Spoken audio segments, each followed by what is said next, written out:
ഞാൻ ജീവന്റെ അപ്പമാകുന്നു. സ്വർഗ്ഗത്തിൽ നിന്നിറങ്ങി വന്നിട്ടുള്ള ജീവനുള്ള അപ്പമാകുന്നു ഞാൻ. അവിടുന്ന് പറഞ്ഞു, ആരെങ്കിലും ഈ അപ്പം ഭക്ഷിക്കുന്നെങ്കിൽ അവൻ നിത്യം ജീവിക്കും. ലോകത്തിൻ്റെ ജീവനു വേണ്ടി ഞാൻ തരുന്ന അപ്പം എൻ്റെ ശരീരമാകുന്നു. ക്രിസ്തുവിൻ്റെ ഉറച്ചുള്ള ഈ പ്രഭാഷണം സദൂക്യർ, ഫരിസേയർ, യഹൂദർ തുടങ്ങിയ അവിശ്വാസികളുടെ ഇടയിൽ തർക്കത്തിനിടയാക്കി. പരിപൂർണമായ അവിശ്വാസത്തോടെ അവർ അന്യോന്യം ചോദിച്ചു, ഈ മനുഷ്യന് അയാളുടെ ശരീരം തന്നെ നമുക്ക് തിന്നാൻ തരാൻ സാധിക്കുന്നതെങ്ങനെ? പറഞ്ഞതിനൊന്നും ഈശോ മാറ്റം വരുത്തിയില്ല. കൂടുതൽ ഉറച്ച സ്വരത്തിൽ അദ്ദേഹം പിന്നെയും പറഞ്ഞു, സത്യം സത്യമായി ഞാൻ നിങ്ങളോട് പറയുന്നു, നിങ്ങൾ മനുഷ്യപുത്രൻ്റെ ശരീരം ഭക്ഷിക്കുകയും രക്തം പാനം ചെയ്യുകയും ചെയ്യുന്നില്ല എങ്കിൽ നിങ്ങൾക്ക് നിങ്ങളിൽ ജീവനുണ്ടാവുകയില്ല. എൻ്റെ ശരീരം ഭക്ഷിക്കുകയും എൻ്റെ രക്തം പാനം ചെയ്യുകയും ചെയ്യുന്നവന് നിത്യജീവനുണ്ടായിരിക്കും. അവസാന ദിവസം ഞാൻ അവനെ ഉയർപ്പിക്കും. കാരണം എൻ്റെ ശരീരം യഥാർത്ഥ ഭക്ഷണമാകുന്നു, എൻ്റെ രക്തം യഥാർത്ഥ പാനീയവുമാകുന്നു. അവിശ്വസികളായ ജനക്കൂട്ടം ചോദിച്ചു, ഈ മനുഷ്യന് സ്വന്തം ശരീരം തിന്നാൻ തരാൻ കഴിയുന്നതെങ്ങനെ? ഈശോയെ ഒരു സാധാരണ മനുഷ്യനായിട്ടാണ് അവർ കണക്കാക്കിയത്.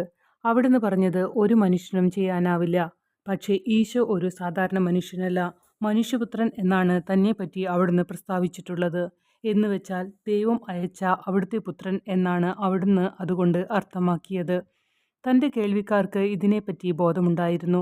പക്ഷേ ഈ സത്യം അംഗീകരിക്കാൻ അവർ തയ്യാറായില്ല. ഈശോ ദൈവമാണ് എന്നവർ വിശ്വസിച്ചിട്ടില്ലായിരുന്നു. തൻ്റെ വാഗ്ദാനത്തിന് ഈശോ മാറ്റം വരുത്തിയില്ല.